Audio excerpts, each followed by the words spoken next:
8 soldados desaparecieron en el desierto de Chihuahua durante una patrulla de rutina, y cuando los encontraron 6 meses después, en Sonora, ninguno recordaba los últimos 180 días de sus vidas. Pero uno de ellos había dejado algo escondido antes de perder la memoria, algo que cambiaría para siempre nuestra comprensión de lo que realmente sucedió en esas tierras áridas, donde el silencio puede ser más peligroso que cualquier enemigo. Esta es la historia que el ejército mexicano quiso mantener en secreto. Una historia que desafía toda lógica militar y que pone en cuestión versiones oficiales que nunca encajaron del todo.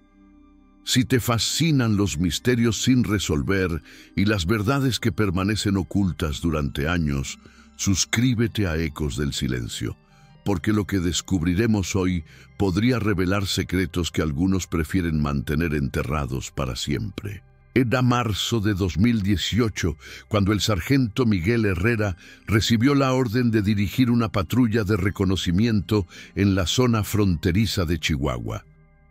Una misión aparentemente rutinaria que se convertiría en uno de los casos más desconcertantes en la historia militar moderna de México.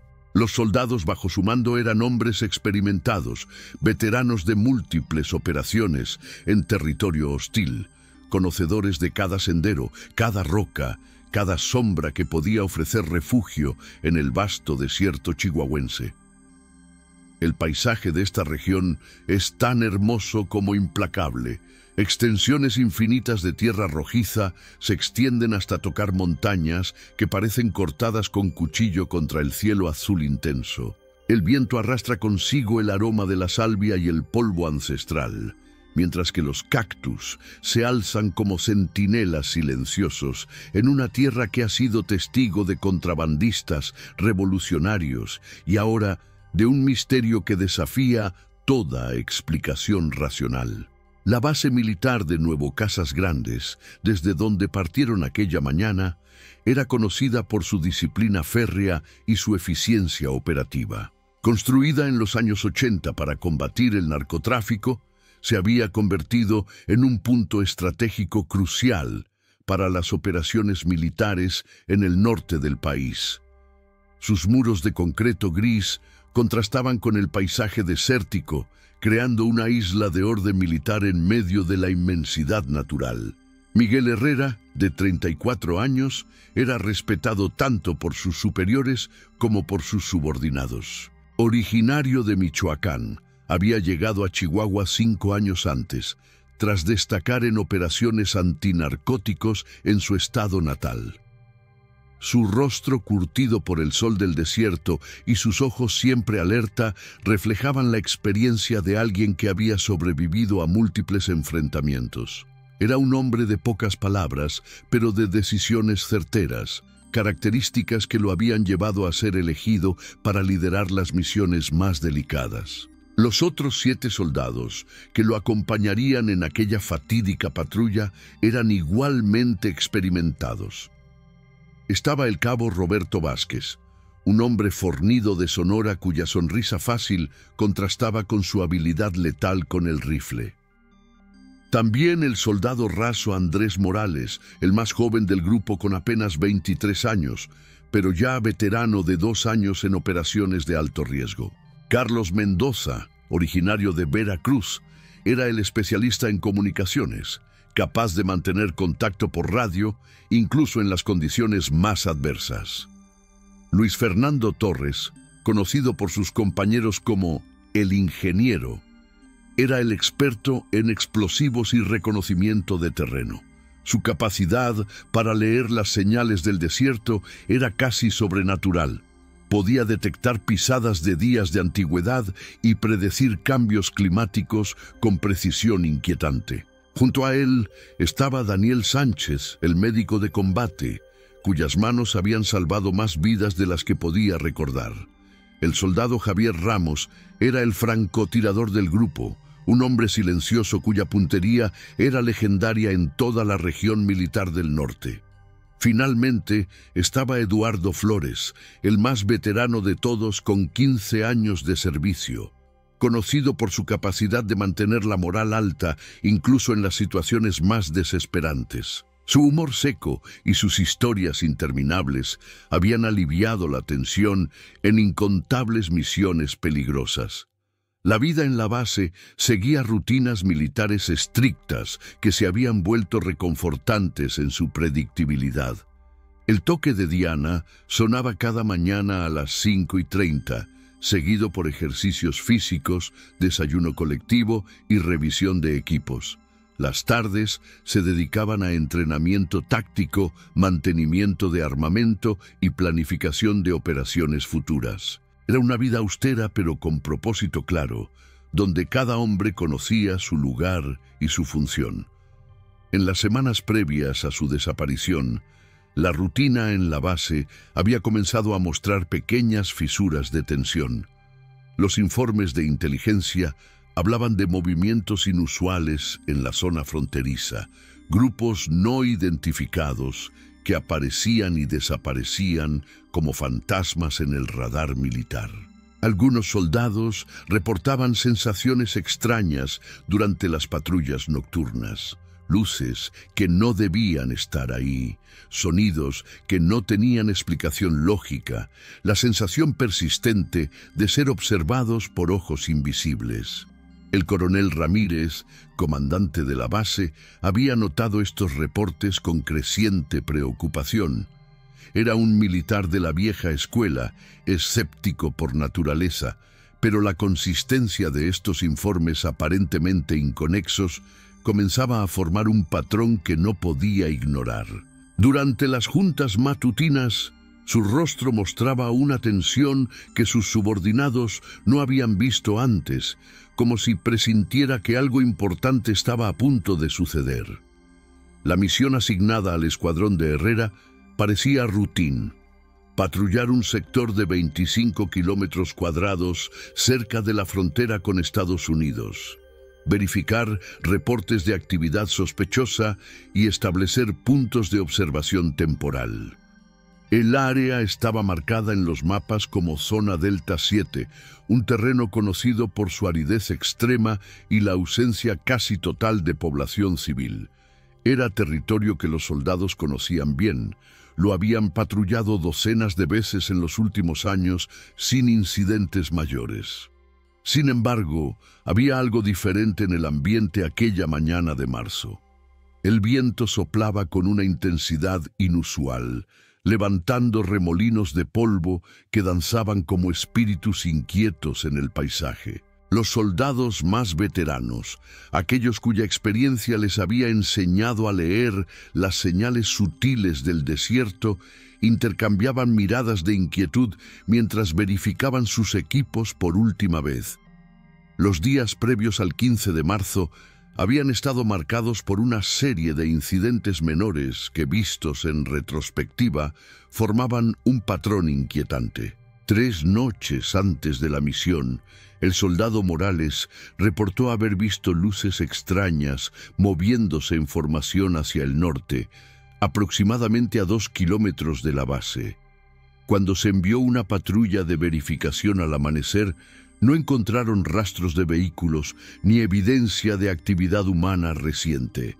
La noche siguiente, los sistemas de comunicación de la base experimentaron interferencias inexplicables durante aproximadamente 40 minutos. El técnico especialista no pudo determinar la causa, ya que todos los equipos funcionaban perfectamente y no había condiciones atmosféricas que justificaran las interrupciones.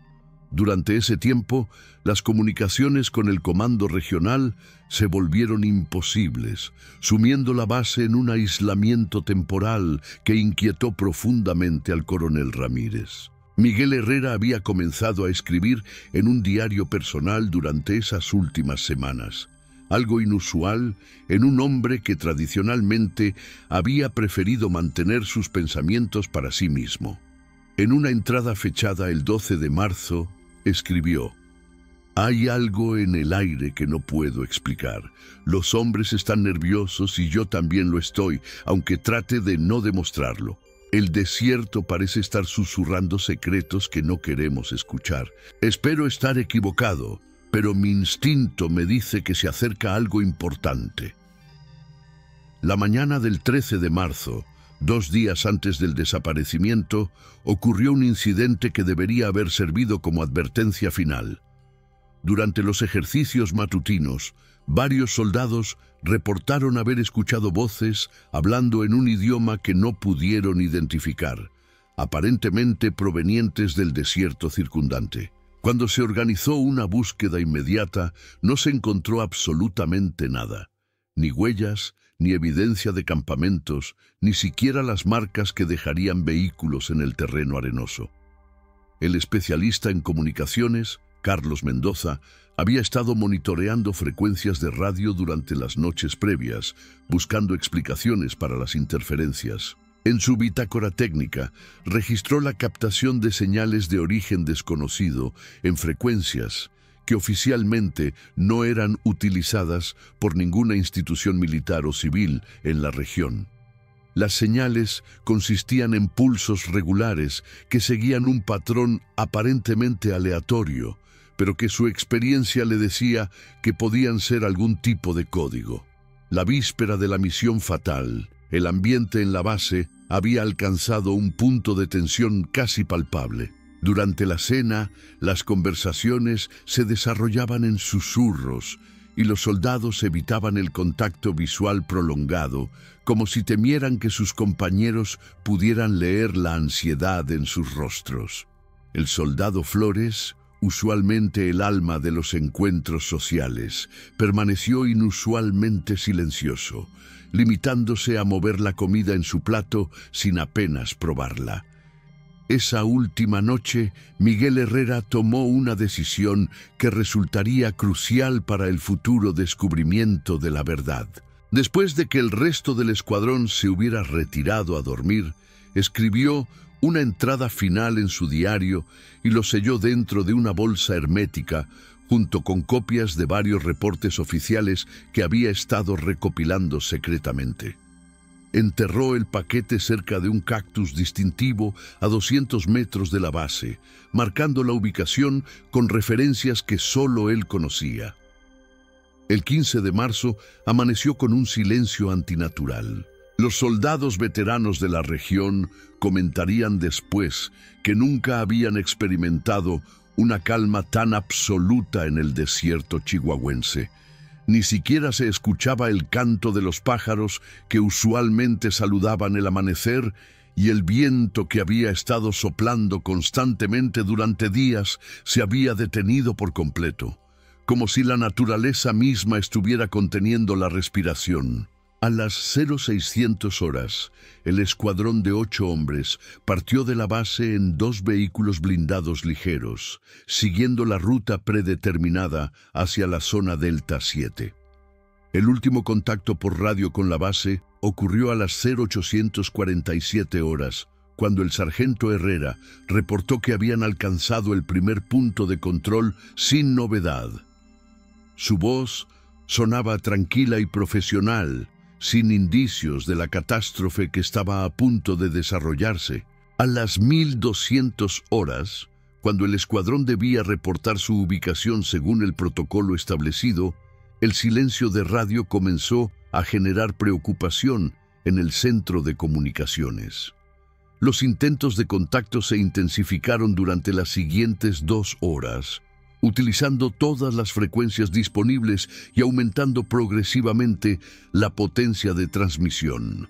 Las ondas de radio se perdían en el vacío del desierto sin obtener respuesta alguna. A las 1500 horas, el coronel Ramírez autorizó el envío de una patrulla de búsqueda. Los vehículos de reconocimiento siguieron la ruta exacta que debía haber tomado el escuadrón de Herrera, utilizando sistemas GPS y coordenadas precisas.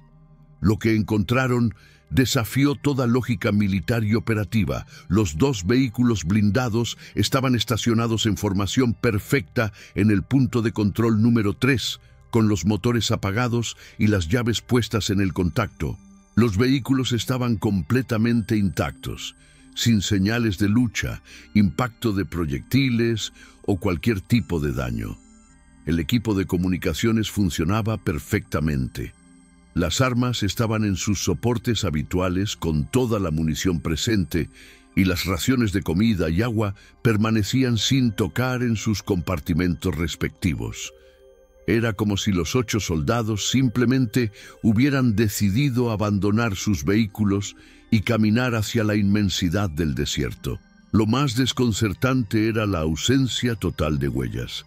El terreno arenoso alrededor de los vehículos debería haber conservado las pisadas de 8 hombres con botas militares, pero la superficie permanecía lisa y sin disturbar, como si hubiera sido cuidadosamente alisada por manos invisibles. Los expertos en rastreo que llegaron al día siguiente confirmaron que no había evidencia de que alguien hubiera caminado en un radio de 50 metros alrededor de los vehículos abandonados. El análisis forense inicial de los vehículos reveló algo aún más perturbador.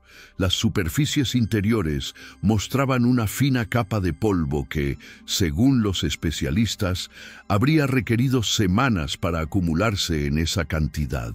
Sin embargo, los vehículos habían estado abandonados por menos de 8 horas cuando fueron descubiertos. Era como si el tiempo mismo hubiera funcionado de manera diferente en aquel lugar remoto del desierto chihuahuense. La desaparición de 8 soldados experimentados en pleno día, sin dejar rastro alguno, desató una de las operaciones de búsqueda más extensas en la historia militar moderna de México. En cuestión de horas, la base de Nuevo Casas Grandes se convirtió en el centro de comando de una operación que involucraría a más de 200 efectivos militares, helicópteros de reconocimiento, equipos de búsqueda y rescate, y tecnología de rastreo satelital de última generación. El general Alejandro Moreno, comandante de la región militar, llegó personalmente para supervisar las operaciones de búsqueda. Su presencia en un caso aparentemente rutinario de soldados desaparecidos sorprendió a muchos, pero quienes conocían al general sabían que había algo más en juego de lo que se estaba revelando oficialmente. Moreno era conocido por su pragmatismo y su desconfianza hacia las explicaciones que no se ajustaran a la lógica militar convencional. Durante las primeras 72 horas, equipos de búsqueda peinaron sistemáticamente más de 500 kilómetros cuadrados de territorio desértico. Utilizaron perros de rastreo especializados, drones equipados con cámaras térmicas y equipos de comunicación capaces de detectar señales de emergencia a grandes distancias. Los helicópteros sobrevolaron la zona en patrones de búsqueda que cubrían cada metro cuadrado del área circundante. Pero el desierto mantuvo sus secretos celosamente guardados. Las teorías iniciales de los investigadores militares incluían deserción colectiva, secuestro por parte de carteles de narcotráfico y la posibilidad de que hubieran sido víctimas de un ataque coordinado por grupos hostiles no identificados. Sin embargo, cada una de estas hipótesis encontraba obstáculos insalvables cuando se confrontaba con la evidencia física disponible. La teoría de la deserción se desmoronó rápidamente cuando las investigaciones financieras revelaron que ninguno de los 8 soldados había realizado movimientos bancarios inusuales o había mostrado signos de planificar una huida. Además, todos mantenían fuertes vínculos familiares y habían demostrado lealtad inquebrantable durante años de servicio. El soldado Morales, el más joven, acababa de solicitar permisos para casarse con su novia de la infancia, mientras que el veterano Flores estaba a solo 2 años de su retiro con pensión completa. La hipótesis del secuestro por narcotraficantes también presentaba problemas significativos. Los carteles operaban con métodos brutales pero eficientes y tradicionalmente dejaban mensajes o señales de sus acciones como forma de intimidación. La ausencia total de demandas de rescate, comunicaciones amenazantes o evidencia de lucha sugería que esta explicación tampoco encajaba con los hechos conocidos. El coronel Ramírez, quien conocía personalmente a cada uno de los soldados desaparecidos, comenzó a desarrollar su propia teoría basada en los eventos extraños que habían precedido al incidente.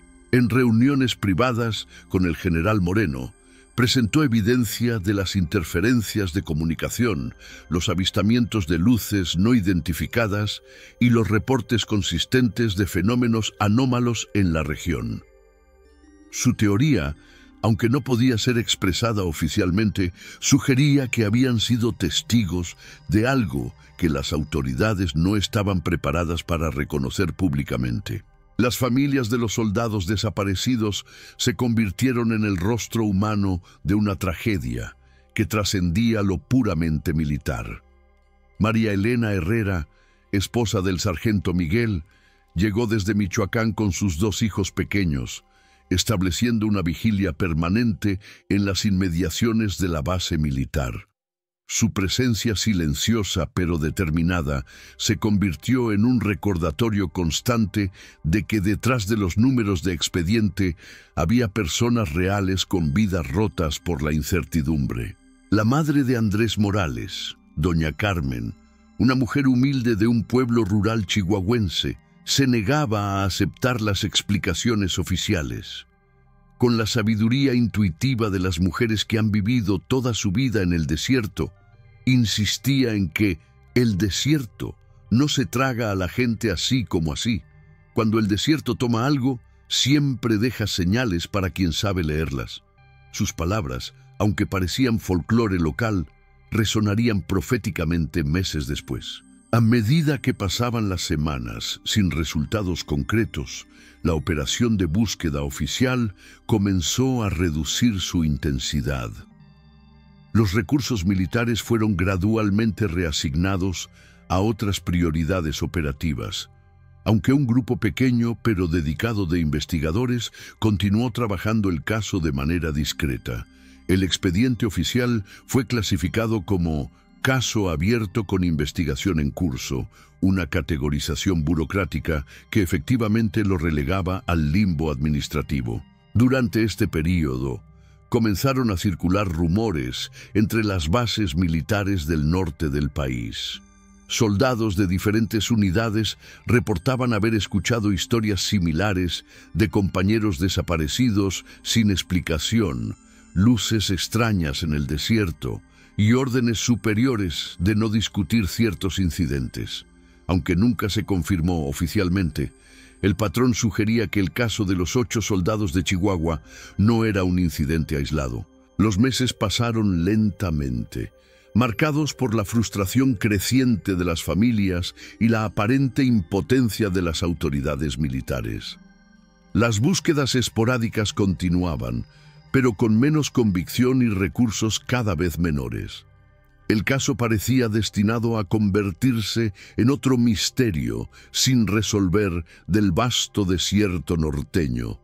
Una historia más para alimentar las leyendas locales sobre desapariciones inexplicables. Fue entonces, en septiembre de 2018, exactamente 6 meses después del incidente, cuando llegó la llamada que cambiaría todo. Un sheriff del condado de Cochise, en Arizona, contactó a las autoridades mexicanas para reportar que habían encontrado a 8 hombres vagando en estado de confusión total cerca de la frontera. Los hombres vestían uniformes militares mexicanos, pero no recordaban sus nombres, su procedencia, ni cómo habían llegado hasta allí. El reconocimiento inicial confirmó lo imposible. Eran los 8 soldados desaparecidos de Chihuahua. Estaban físicamente íntegros, sin señales de desnutrición o maltrato, pero con una pérdida total de memoria que abarcaba no solo los 6 meses de su desaparición, sino también varios años anteriores de sus vidas. Era como si alguien hubiera borrado selectivamente porciones específicas de sus recuerdos, dejando intactas sus habilidades básicas, pero eliminando cualquier información que pudiera explicar lo que les había sucedido. El doctor Patricia Sandoval, neuróloga especializada en trauma cerebral, que fue convocada para examinar a los soldados, nunca había visto un patrón de amnesia tan específico y uniforme. Es como si hubieran sido sometidos a algún tipo de procedimiento que alteró selectivamente su memoria, explicó en su informe confidencial. Mantienen sus habilidades motoras, su capacidad de hablar y funciones básicas, pero han perdido completamente su identidad personal y cualquier recuerdo de los últimos años. La ubicación donde fueron encontrados añadía otra capa de misterio al caso. El punto exacto estaba a más de 400 kilómetros de donde habían desaparecido, en territorio estadounidense, sin que hubiera registro alguno de cómo habían cruzado una de las fronteras más vigiladas del mundo.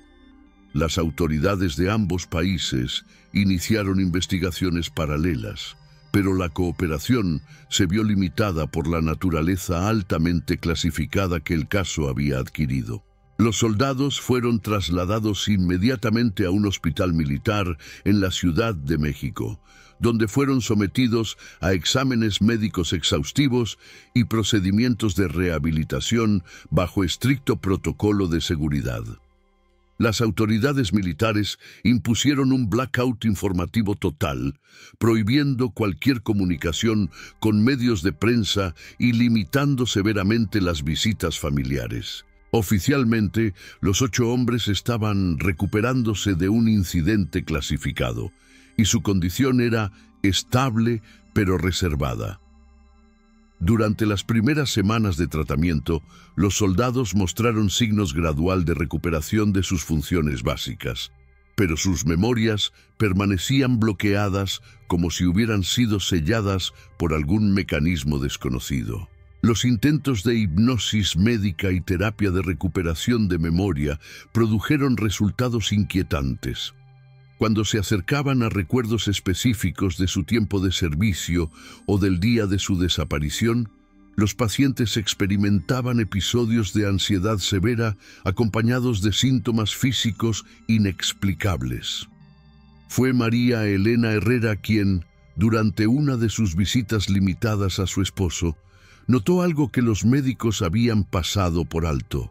Miguel mantenía un tic nervioso constante en su mano derecha, como si estuviera tratando de escribir algo invisible en el aire. Cuando ella le trajo papel y lápiz, él comenzó a dibujar inconscientemente un mapa rudimentario que mostraba la ubicación exacta donde había enterrado su diario antes de la misión fatal. La información llegó discretamente al coronel Ramírez, quien organizó inmediatamente una expedición secreta al sitio marcado por Miguel. Lo que encontraron en aquella bolsa hermética enterrada cerca del cactus distintivo proporcionaría las primeras pistas reales sobre lo que realmente había sucedido durante esos 6 meses perdidos. El diario de Miguel Herrera contenía no solo sus reflexiones personales sobre los eventos extraños previos a la desaparición, sino también copias de reportes clasificados que había estado recopilando secretamente durante semanas. Estos documentos revelaban un patrón de incidentes similares en bases militares de todo el norte de México, casos que habían sido sistemáticamente clasificados y archivados sin investigación profunda. Una entrada particularmente reveladora, fechada la noche antes de su desaparición, decía: «He estado investigando por mi cuenta los reportes que nos han llegado de otras bases. No somos los únicos. En los últimos 2 años han desaparecido soldados en Sonora, Nuevo León y Tamaulipas. Siempre el mismo patrón. Grupos pequeños, desaparición sin rastro, y cuando algunos reaparecen, no recuerdan nada. Creo que mañana vamos a encontrarnos con lo que sea que esté tomando a nuestros compañeros. He decidido dejar este registro por si acaso no regresamos, o si regresamos sin poder recordar lo que vimos». Los reportes copiados en el diario incluían testimonios de soldados que habían sido encontrados después de desapariciones similares en otras regiones. Sus descripciones eran notablemente consistentes.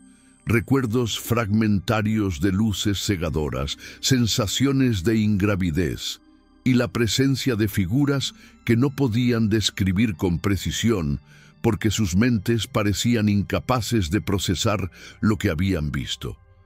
Un reporte particularmente detallado provenía de un soldado de Sonora que había logrado retener algunos recuerdos fragmentarios. Describía haber sido llevado a una instalación subterránea donde hombres en batas blancas, que no parecían completamente humanos, realizaban procedimientos médicos en soldados de diferentes unidades militares mexicanas. Según su testimonio, estos individuos hablaban en un idioma que sonaba familiar, pero que no podía comprender, y utilizaban tecnología que parecía décadas más avanzada que cualquier cosa que hubiera visto. El análisis de estos documentos por parte de especialistas militares reveló conexiones inquietantes con programas clasificados que supuestamente habían sido discontinuados décadas atrás. Referencias cruzadas con archivos desclasificados de operaciones de la Guerra Fría sugerían la posible existencia de proyectos conjuntos entre gobiernos que oficialmente nunca habían colaborado en este tipo de investigaciones. Los exámenes médicos más profundos de los 8 soldados recuperados revelaron anomalías adicionales que habían pasado inadvertidas durante las evaluaciones iniciales. Todos mostraban niveles inusuales de ciertos minerales raros en su torrente sanguíneo, elementos que no se encuentran naturalmente en la región donde habían desaparecido. Además, sus patrones de ondas cerebrales mostraban sincronización anómala, como si hubieran sido sometidos a algún tipo de condicionamiento neurológico coordinado. El doctor Sandoval, en un informe altamente clasificado que nunca se hizo público, escribió: «Los pacientes presentan evidencia de intervención neurológica avanzada que va más allá de cualquier tecnología médica conocida actualmente. Los patrones de pérdida de memoria son demasiado precisos y selectivos para ser resultado de trauma convencional. Alguien o algo borró deliberadamente segmentos específicos de sus memorias mientras preservaba cuidadosamente otras funciones cognitivas. Gradualmente, algunos fragmentos de memoria comenzaron a emerger en los soldados durante sesiones de terapia especializadas. Las imágenes eran inconsistentes y fragmentarias, pero algunos elementos se repetían constantemente. Instalaciones subterráneas iluminadas con luz azulada, figuras humanoides que se movían con precisión mecánica, y la sensación persistente de haber sido estudiados como especímenes de laboratorio. El soldado Roberto Vázquez logró recordar un detalle crucial durante una sesión de hipnosis profunda. Había visto mapas en las paredes de la instalación donde los mantuvieron, mapas que mostraban ubicaciones de bases militares no solo de México, sino de toda América del Norte. Las marcas en estos mapas correspondían exactamente con lugares donde habían ocurrido desapariciones similares de personal militar en los últimos años. A medida que más fragmentos de memoria emergían, se hacía evidente que los 8 soldados habían sido parte de un programa mucho más amplio de lo que inicialmente se había imaginado. Sus testimonios fragmentarios describían haber visto soldados de otros países, todos sometidos a los mismos procedimientos y todos mostrando el mismo tipo de pérdida de memoria selectiva al ser liberados. El caso tomó una dimensión internacional cuando agencias de inteligencia estadounidenses contactaron discretamente a sus contrapartes mexicanas para compartir información sobre desapariciones similares de personal militar en su territorio. Los patrones eran idénticos y la cooperación resultante reveló la existencia de una red de operaciones que trascendía fronteras nacionales y alianzas políticas tradicionales. Sin embargo, las investigaciones oficiales fueron abruptamente suspendidas cuando llegaron órdenes desde los más altos niveles gubernamentales de ambos países. Los expedientes fueron reclasificados con niveles de seguridad aún más restrictivos, y a todos los involucrados se les ordenó mantener silencio absoluto sobre cualquier aspecto del caso bajo pena de consecuencias legales severas. Los 8 soldados fueron retirados del servicio activo con pensiones completas por incapacidad relacionada con el servicio, y se les proporcionaron nuevas identidades e historias de cobertura. Oficialmente, nunca habían desaparecido. Según los registros militares revisados, habían sido transferidos a misiones clasificadas y posteriormente dados de baja por razones médicas no especificadas. Pero los secretos tienen una manera de filtrarse, especialmente cuando afectan a familias que se niegan a aceptar explicaciones oficiales que no cuadran con la realidad que vivieron. María Elena Herrera mantuvo contacto secreto con las otras familias y juntas comenzaron a documentar las inconsistencias en las versiones oficiales y a preservar los testimonios fragmentarios que sus esposos e hijos ocasionalmente compartían en momentos de vulnerabilidad. ¿Qué fuerza es capaz de hacer desaparecer a soldados entrenados sin dejar rastro y devolverlos meses después sin memoria de lo sucedido? ¿Quién tiene la tecnología y el poder para operar impunemente en territorio de múltiples naciones y alterar las memorias humanas con tal precisión? ¿Cuántos otros casos similares permanecen ocultos en archivos clasificados que nunca verán la luz pública? Si te fascinan los misterios que desafían nuestro entendimiento del mundo y las verdades que algunos prefieren mantener en secreto, acompáñanos en Ecos del Silencio, donde cada historia revela una pieza más del rompecabezas de fenómenos que trascienden las explicaciones convencionales. El silencio oficial puede ocultar la verdad, pero siempre hay ecos que resuenan para quienes saben escuchar. La historia de los 8 soldados de Chihuahua nos recuerda que vivimos en un mundo donde las explicaciones oficiales no siempre reflejan la complejidad de la realidad. Nos obliga a cuestionar qué otras verdades permanecen ocultas en los archivos clasificados de gobiernos que prefieren mantener a sus ciudadanos en la ignorancia sobre fenómenos que podrían cambiar nuestra comprensión fundamental de quiénes somos y qué lugar ocupamos en el universo. Tal vez la pregunta más inquietante no es ¿qué les sucedió a estos soldados durante esos 6 meses perdidos?, sino cuántos otros como ellos continúan desapareciendo mientras nosotros seguimos con nuestras vidas cotidianas, ajenos a una realidad que podría ser mucho más extraordinaria y aterradora de lo que jamás imaginamos. En los ecos del silencio, a veces se encuentran las verdades más profundas.